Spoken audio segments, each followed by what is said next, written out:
I'm going to adjust the valves on a 1300 and on a VTX. Alright, it's a VTX 1300C. We're going to do a valve adjustment on it. So we'll start on the left side of the bike and we'll show you the big things you need to make sure that you undo. Under here, where the fuel petcock is, there are two lines that you need to undo, the main gas coming out, and then the other side's got another one. We need to take off our covers, make sure that you put them in a nice spot so you don't step on them. Then we move up, and you need to make sure that you take out the bolt and the sleeve. Don't leave the sleeve in there, otherwise you're going to drop it. On the right side of the bike, basically take off the air box, air cleaner, stuff like that. In here you've got 4 things to undo. There's a bolt and then 3 screws that hold this in. From there we move in and we undo the speedo housing. It's all in this green area. It's sitting right up in there. We undo those. That separates it. From this point we will come up, and since you've already undone the other side, grab the tank, pick it up, slip your hand in here, pull it clean up. So we got the tank off. Basically from here we talked about taking off the air box. You don't actually have to remove it. You just need to move it out of the way. So by doing that, you've got 3 screws right here that mount to the carburetor, and then there is 1 bolt down here underneath. So whenever you go to pull it off, basically you're going to push down out of this grommet right here, and she'll move out. And from there, we kind of slide it to the side because we're going to need to get in right here. You're going to notice right here there are 2 grommets, and then there's a 3rd one right here. This is what holds the side covers on, those little shiny pieces. So there's no bolts. Whenever you go to pull them off, it's kind of like pulling on the world, but you just give them a tug and they'll come off. If they break, it's Brock's fault.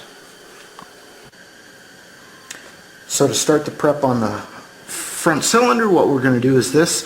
We'll remove the spark plug cover first. If you ever run into these, actually the best thing to do is to grab them, give them good twisting so it'll kind of break that seal, and then from there you can gently slide it off. Otherwise you can end up breaking your plug or your electrode in there, and that's what we don't want. I've already pre-loosened this one, but even at this point I'm gonna still use this. Take it out carefully. It's a 5/8. So there you go. We do that so that we can have, when we go to spin the piston, and find top dead center, the compression goes out from there. We remove the exhaust valve cover. I've already pre-loosened that as well. It is a 24 millimeter, and try not to drop it. But there you go. That's what she looks like. And whenever we go to put that back on, we'll oil up that seal so that it doesn't make it hard to get off later on. And then from your intake part, I've already loosened the other one. It's as far back in there as you can see. This is a 10 millimeter as well. So there's that. And this should just pop right off. There you go. Okay, this is with the inspection cover removed. On the front of the, right above the exhaust, you can see there are alignment marks. There is FT and RT.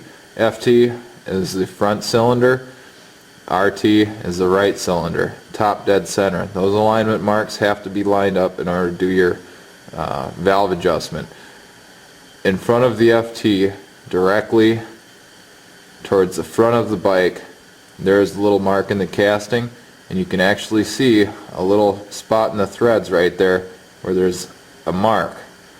That is where you have to have that position in order to do your valve adjustment. While rotating the crankshaft, always make sure that you go clockwise, which is tightening the bolt that's coming in from the end. You don't want to go in the reverse direction, which would be loosening that bolt. Even beyond that, the ramps aren't designed to run in reverse for the camshaft.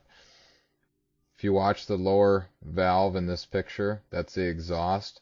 You'll see it go down. That is the exhaust stroke.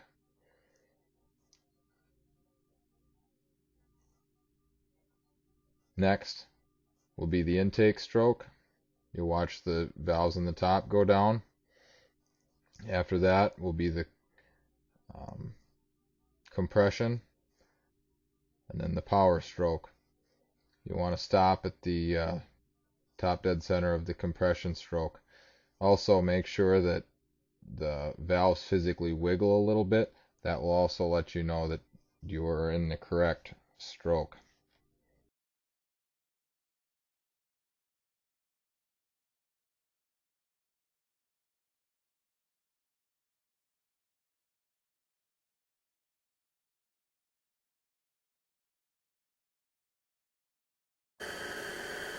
So this is the intake where we have the gauge because you can tell it's closer to the carburetor, and then the exhaust is up front because it's closer to the exhaust pipe.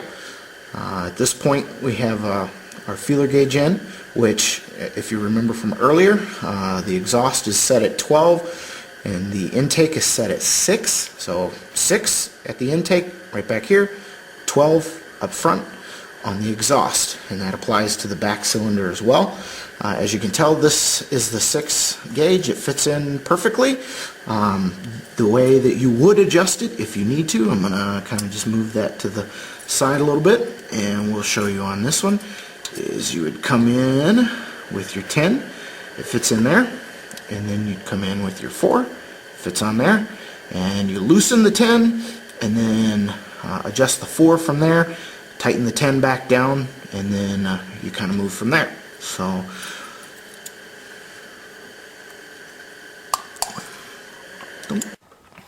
your rear exhaust valve cover right there, your rear intake valve cover right there. So those are your next two.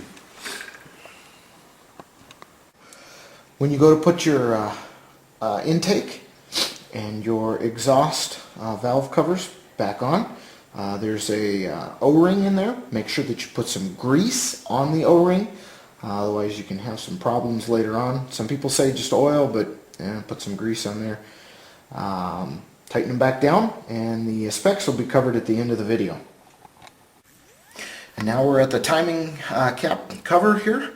As you can see where we were adjusting from earlier, this is the timing cap. As you can see, it has the O-ring on it, as do the 2 intake and the 2 exhaust that we were pointing to earlier. This is the O-ring. We're talking about putting grease on it, that way that it doesn't do this later on in life. So this was the 2nd or 3rd time I've had to get in here, and as you can tell, so be ready to spend about $20-30 to replace that. Next, what we'll do is put the air box back on. We attach the 3 screws and the 1 bolt that goes in down here. Make sure when you put the air box back in, you slip it under the tab. From this point, you kind of want to make sure that you get this area ready for the tank. Here are the 2 connectors for the speedo. And on both sides, this is the knob, if you want to say that the tank slips into. It actually does one of these like that, and then it connects right back here.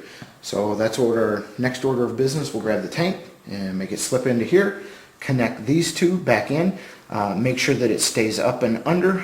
Whenever you go to put the tank back on, don't let this be sitting in here, otherwise you'll be replacing some wiring. So there we go.